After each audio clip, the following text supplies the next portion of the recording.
I love it. I love it. I love it. Look at this. This is the greatest thing I've ever seen. Hey, I'm not surprised.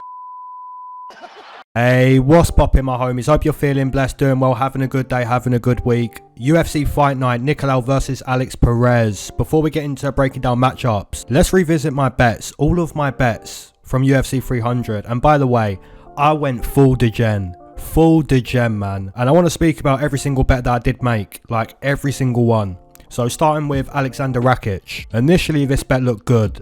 But as soon as Jury started to find the mark towards the end of round 1, I knew Rakic was breaking. I could see it. So yeah, credit to Jury. Jury's a crazy guy. That guy is so crazy. He was getting dusted by the calf kick. I knew he would. I knew the calf kick defense of Jury, it was going to show to be bad. But what he also showed was, look, you can keep kicking me. I'm going to keep walking forward. I'm going to catch her. And he did. Now Max Holloway. Oh my goodness. Guys, I've watched it 500,000 times. I know you have too. My breakdown for Max Holloway, I said word for word. Max Holloway is going to make Gaethje go back to the chaotic Gaethje, and when he does, it's Blessed Express. That's exactly what happened in the final 10 seconds. Now for the whole 24 minutes, same thing as what I said, you know, Max Holloway isn't easy to hit. He's kind of hittable, but at the same time, impossible to hit, and that's kind of what you saw. Now Calvin Kattar, that's by far the worst bet I made. You know, Aljamain Sterling minus 160, more like minus 900. And guys, by the way, I think Calvin Kattar's done. The mobility, dust. The dude was in quicksand. The mobility's gone. Honestly, I think Calvin Kattar's gonna find himself in close matchups where normally he wouldn't. I think he's done. Diego Lopez, I expected the grappling would be the way. Oh no, the dude has a magnet in the 4-ounce glove for the uppercut. The dude had a magnet. Now Marina Rodriguez at plus 120. I kind of feel unlucky. I feel unlucky with Marina Rodriguez because for the most part, she looked good. She looked really good. She won most of that fight. You know, if she doesn't end round 2 the way she ends round 2, she wins. If she doesn't trip over midway into round 1, she wins that round. She won the final round. So Marina Rodriguez, that was an unlucky loss. Now Arman Sarukian, minus 200. It wasn't a minus 200. That's 50-50. Arman got it done. And I like that. But yeah, that was close. That was sweaty. Then I had a parlay with Turner and Harrison. And Harrison got it done. You know, Mauler. And guys, one of my friends who doesn't watch UFC often, he was watching UFC 300, right? Because everyone was. Now, when he watched that fight with Kayla Harrison, he messaged me after that fight and he said, are we sure that's not a man? Are we sure? Because that was mad. So yeah, Kayla Harrison getting it done. She thinks she's Habib. Mauler. Now Jalen Turner, the initials, JT. But you're not Justin Taffer. Why are you walking away? You knocked down Moicano. Finish that. You know what I'm saying? But he didn't. So yeah, Moicano, he got the money. Then I had another parlay, which looked very good. Right until Alex Pereira said, look, I'm okay, Herb. I'm okay, but Jamal Hill's not. You can stop the fight now. So yeah, credit to Pereira. The dude is the lead hook. Oh my goodness. So violent. So nasty. And I also had some action on Ryan Garcia, which, guys, come on. He's not a plus 600. And he showed that. Was he getting outboxed? He was. But the lead hook and the speed. Ryan Garcia, he shocked the world. He silenced the world. And I love that. Now, guys, I've not really had time to go back and look at the Money City comments for UFC 300. But let's start that train again. Let's do it again. Drop down your Money City comments. We'll keep it rolling. We'll get the streak going. Alright guys, let's go. Moving into the first matchup on the card, we've got Machete taking on Gabriel Benitez. I know his name's Machete, but I've always called this guy Machete. You know, it just sounds cooler. You know what I'm saying? Machete. And Machete is on a 2-fight losing streak. You know, losing to Slava and also Rafa Garcia. There's no shame losing to Slava though. You know, that guy's a beast. Now, Machete is a Muay Thai player. And Muay Thai players, their defense is kind of dusty. You know, they're expecting to get hit. And that's kind of how it is with Muay Thai. You know, you're expecting to get hit and you're expecting to land your strikes. So you do see that with Machete. You know, the calf kick defense, it's not great.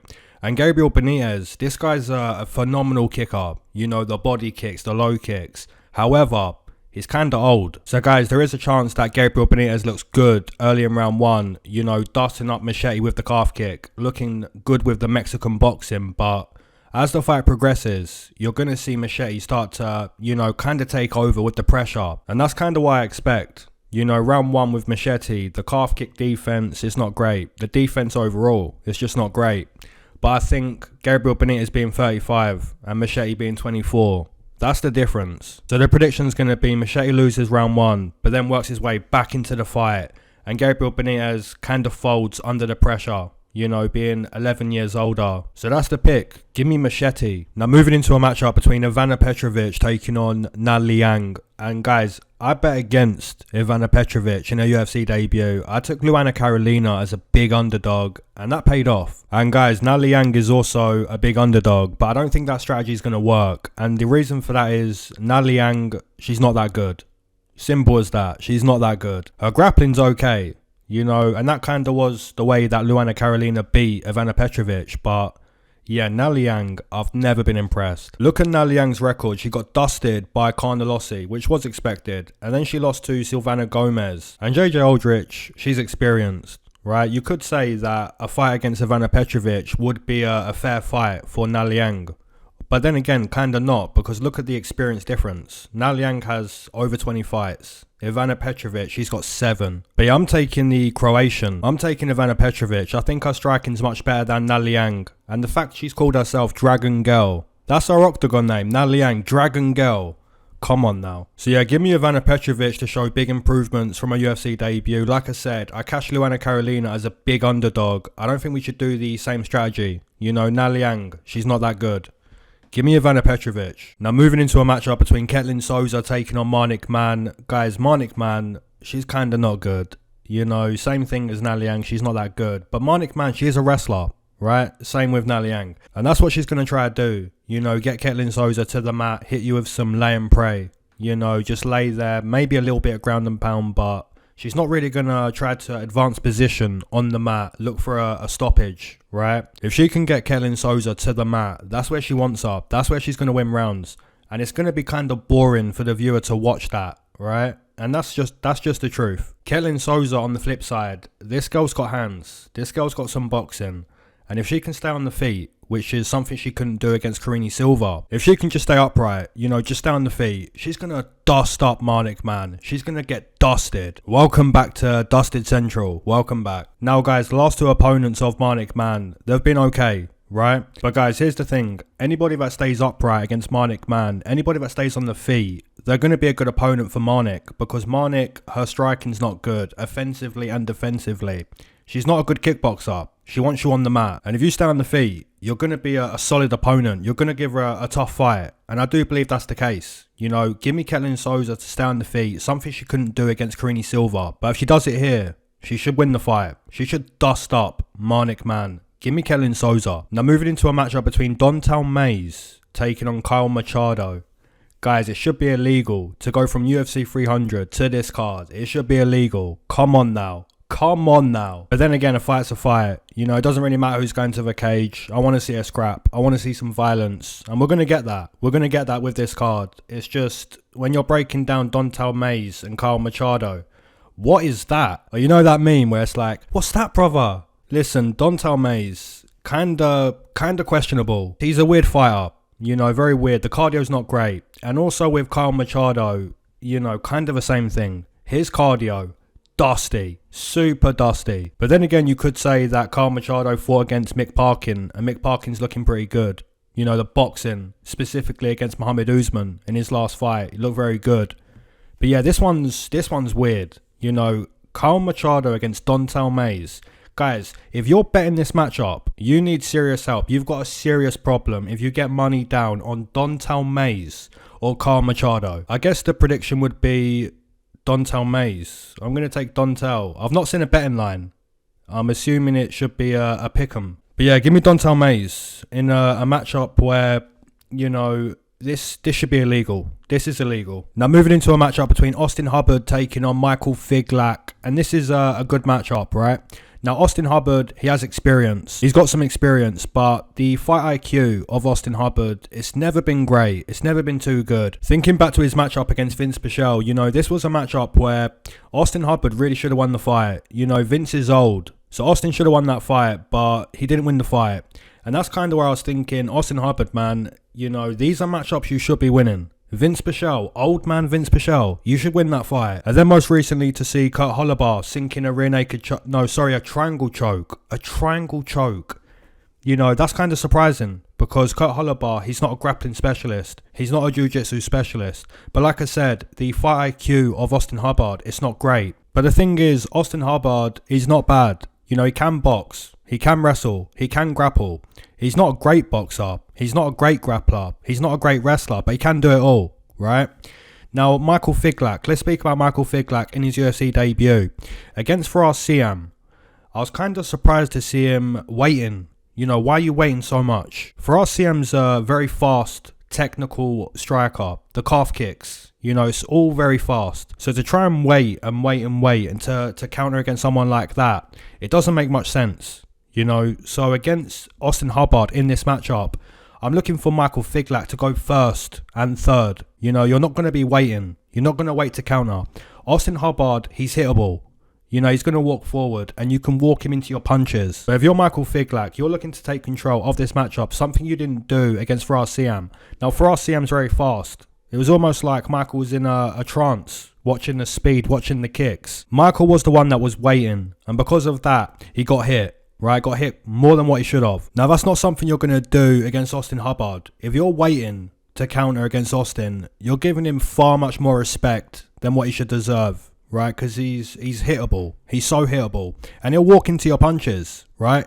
And also, Austen Hubbard wants to fight. Austen is also going to try go first. So there's going to be times for Michael Figlak to find his counters. Way more than what it was against Faraz Siam. Because Faraz Siam, you know, this is a technician. Austen Hubbard is not a technician. So this matchup very different from the matchup against Faraz Siam. And because of that, I do expect to see a much better performance from Michael Figlak. Give me Figlak. I'm moving into a matchup between Rani Yahya taking on Victor Henry. And guys, Rani Yahya, jiu-jitsu, grappling, boxing, 0. Kicking, 0. Defense, 0. Speed, 0. Durability, 0. Cardio, 0. Everything, 0. Apart from his jiu-jitsu. This guy's a grappler and he's old, super old. Now on the flip side with Victor Henry, there's more positives. There's way more positives. The output's good, the cardio's good, the footwork's good. And all you've really got to do to beat Rani Yahya, all you've got to do is just show good fight IQ. That's all you've got to do because Rani Yahya wants you on the mat. If you don't let Rani Yahya get you to the mat, how does he win? What's he going to do? Outbox you? Definitely not. What's he going to do? Throw more kicks? Definitely not. And that's what I'm speaking about specifically with good fight IQ. If you're fighting Rani Yahya, you do not want to kick because then you're giving him a chance to catch that kick and then get a takedown from that kick. Thinking back to Charles Jourdain against Kron Gracie. Look at Charles Jourdain. Not one kick. Final 10 seconds. Now I'm going to kick. So that's what you're looking to do against Rani Yahya. I'm not going to kick. If I kick, you catch a kick, you get me to the mat. No kicks. Let me throw my hands. Let me box. Because what you're going to do, catch my hand. You'll catch my hand on your chin. You know what I'm saying? You'll catch my hand on your chin. From that, you're falling to the mat. You know, you're the one getting hit clean. You're falling to the mat. You're not getting a takedown from catching a glove on your chin. So if you're Victor Henry, you say to yourself, look, I've got a lot of output, but I'm not going to kick. I'm not going to give this guy a chance to catch a kick. And if Rani Yahya can't get Victor Henry to the mat, it's Henry's fight all day. So give me Victor Henry. Now moving into a matchup between Tim Means taking on Uros Medic. And guys, I'm actually going to take a big underdog prediction on Tim Means. And it may be wrong. It could be wrong. Uros Medic is younger. His kicking's very good. He's very technical, right? So Uros Medic, he should win the fight. But what I've noticed with Uros Medic, he'll kind of fade. You know, against Matt Semmelsberger, losing that whole fight until he wasn't. And then most recently, Uros Medic was ragdolled. I forgot his name, but you know who I'm talking about. Now, Tim Means, this guy has a lot of experience. Like a lot.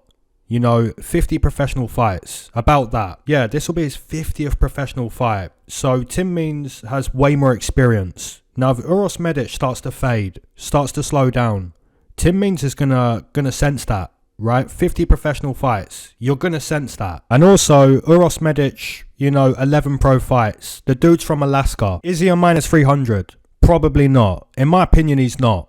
Right? So, guys, give me Tim Means. His defense isn't great, obviously, at this point. You know, his reactions are kind of gone. He's very old. Right? But like I said, if Uros Medic slows down, starts to fatigue, Tim Means is going to pour it on. Tim Means is going to sense that. And like I said, Uros Medic minus 300. I'm not taking that. I'm not predicting that. No way. Give me Tim Means. Now moving into a matchup between Jonathan Pearce taking on David Onama. And guys, this is a good matchup. Jonathan Pearce, the dude's a mauler. JSP, the grappling, the wrestling. It's very good. And if you look at his UFC career so far, that's what he's been doing, right? Every single matchup, I want to get you to the mat. I want to maul you. But against Joanderson Brito in his last matchup, he actually told Joanderson Brito, get up and do something. And he kind of did. He really did. He got dusted. And there's an old saying that you got to be careful what you wish for. And that's really what happened with Jonathan Pearce. And many times we've seen that, right? Thinking back to Johnny Walker, who was on a massive win streak going into his matchup against Corey Anderson. He said in the build up to that fight, I want to stay on the feet. I want to go 15 minutes. I don't want to knock him out in round 1. Well, you got dusted. You know, you got dusted. So you got to be careful what you wish for, especially when it comes to combat. Now, guys, Jonathan Pearce, there is a weakness. His cardio. His cardio is dusty. Super dusty. So his grappling's very good, but past round 1, you see the fatigue. You see him start to really slow down. And against David Onama, the silent assassin, you don't want to slow down against this guy, because this guy's a hard worker. Thinking back to David Onama in his UFC debut, a short notice UFC debut against Mason Jones. Mason Jones was ready, prepared, right?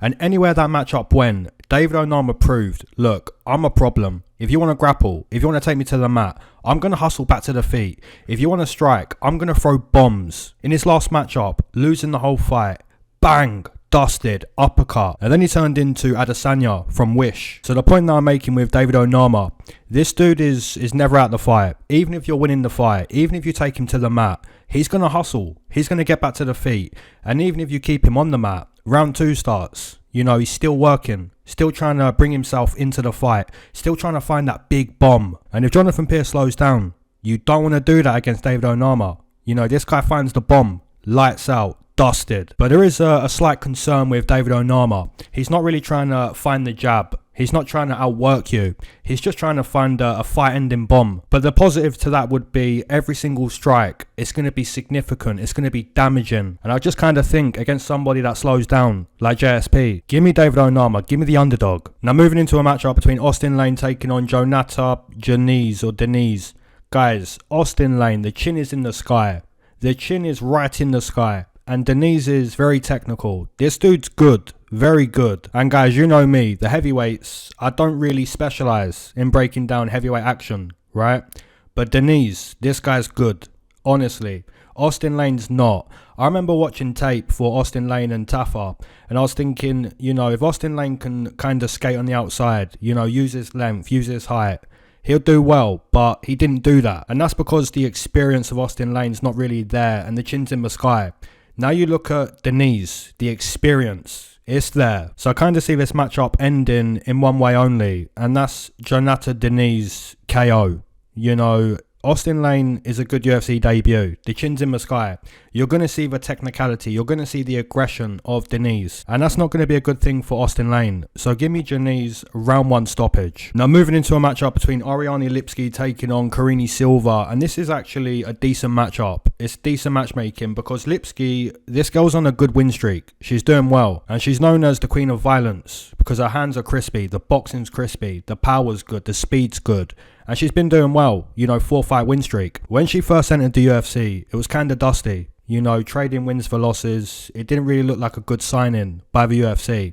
But recently, like I said, 4-fight win streak, looking good. But guys, here's the thing. Karine Silva, I'm a fan of this girl. I'm a fan of Karine Silva. The way she mixes up her attacks on the feet. You know, she'll go teep kick to low kick. And now she's sitting down on her punches. She mixes up her attacks really well on the feet. She's very composed. And she also beat a man on the contender. And nobody can tell me that was a woman. Come on now. Don't tell me that's a woman. No way. But guys, Karine Silva, the grappling's very good. The takedowns are good.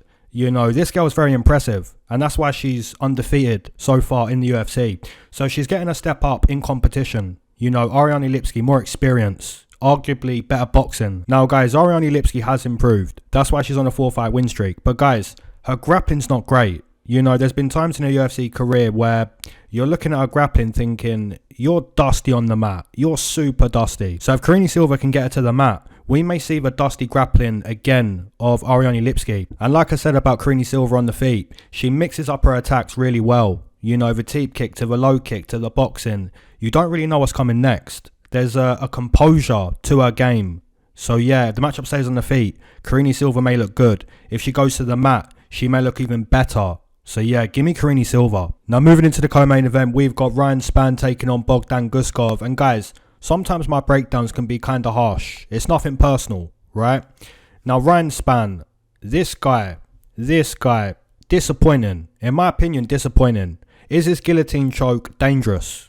Absolutely. Did he completely dust Dominic Reyes? Absolutely. There's been times in Ryan Spann's career where I think, you know, there's a lot of potential. There's a lot of potential for Ryan Spann. But there's times where I'm thinking, you know, this guy's disappointing. For example, against Anthony Smith, round 1, looking great. Round 1, I'm thinking, for sure you're going to win this rematch. For sure. But then he just allows Anthony Smith to work his way back into the fight. And I'm thinking, you know, what are you doing? Why are you taking your foot off the gas? Why are you allowing Anthony Smith to work his way back into the fight? Round 1's great. You know, Anthony Smith, at this point, hittable shell. Super hittable. Defense, terrible. And Ryan Spann just starts to watch him. Just starts to do nothing in round 2. So I'm thinking, okay, 1-1. We're going to finish the fight in the final round. But again, he goes into the final round and it's like, why are you doing this? Come on now. It's Anthony Smith. Win the rematch. Round 1 was great. You nearly finished in round 1. Why are you letting him back into the fight? So I think his IQ is kind of questionable. And I also think his chin is kind of dusty. There's times where you can crack Ryan Spann and it'll wobble around like a newborn baby giraffe. And there's an old saying that the bigger they are, the harder they fall. And you see that with Ryan Spann. Guys, put it this way. Ryan Spann reminds me of Jalen Turner. All the potential in the world, the mentality, the work ethic, dusty. Now Bogdan Guskov, this guy's over aggressive. This guy's looking for stoppages. And the thing is, if he doesn't get the stoppage in round 1, he turns to dust. We saw that against Volkan Ozdemir. But then you look at him against, what's his name? Palga, right? Found the chin, found the knockout. And if you can connect with Ryan Spann, you're going to drop him. Now who should win the fight is Ryan Spann. More experience. But I don't trust him. So give me the underdog. Give me Bogdan Guskov. This guy's super aggressive. And he's going for the knockout. So give me that. Now moving into the main event, we've got Matheus Nicolau taking on Alex Perez. And guys, in my opinion, this is a good main event. It's very decent. Matheus Nicolau, extremely well-rounded. And so is Alex Perez, right? And that's why it's a good main event. If you look at Matheus Nicolau, the dude can do it all. He can box, the footwork's good, the technicality is very good. He can wrestle, his jiu-jitsu's good. He can do it all. And so can Alex Perez. The boxing's very good, the wrestling's very good. But in my opinion, when it comes to Alex Perez, he kind of fails when it means something. And what I mean by that is, when he fought Davison Figueiredo, dusted. When he fought Pantoja, dusted. When he fought Muhammad Mokaev, in my opinion, Alex Perez kind of won that fight. But then again, we know that Muhammad Mokaev is more about wrestling rather than striking, rather than boxing. And when it comes to Matheus Nicolau, this guy can box. His footwork's good, the speed's good. Now Perez, the inactivity, in my opinion, it's going to show. It didn't really show against Muhammad Mokaev because, like I said, Mokaev isn't about striking. Nicolau is. So Nicolau's going to be sharper. He's going to be faster to the target. And some people might say, well, hold on a minute. Against Brandon Royval, he got knocked out. He got starched. He got dusted. But Brandon Royval, you know, this guy's a crazy guy. This guy's throwing a lot of output, doing a lot of things, constantly walking forward, constantly being tricky for the opponent. Alex Perez is more basic, you know, wants to throw his combinations, wants to find the target, but he's not going to have the output. He's not going to have the aggression. He's not going to be as tricky as Brandon Royval. Guys, I was impressed with Alex Perez against Mokaev. I was impressed. But I don't think he's going to show the same level of performance against Matheus Nicolau. If he does, it's a great win. It's a really good win in the main event. But in my opinion, give me Matheus Nicolau. Give me Nicolau to essentially show that he's faster. He's more technical. He can move his feet. He can grapple. Now, guys, round 1 may be tricky for Nicolau. You know, coming off a loss, not been in the octagon for a while. But past round 1, I do expect him to show that essentially he's better than Alex Perez. So the prediction in the main event is going to be Matheus Nicolau to get a win over Alex Perez, who is a good boxer, a good wrestler. But in my opinion, the inactivity of Perez is no bueno. So, guys, my prediction in the main event is going to be Matheus Nicolau. Like I said, both these guys are good. This is a good main event. but in my opinion, Matheus Nicolau is a couple levels above Alex Perez. As always, drop down your main event, your co-main event, your parlays, your money city bets, all that good stuff. Drop in the comment section below. And as always, keep your eyes to the sky and never glued to your shoes. Peace.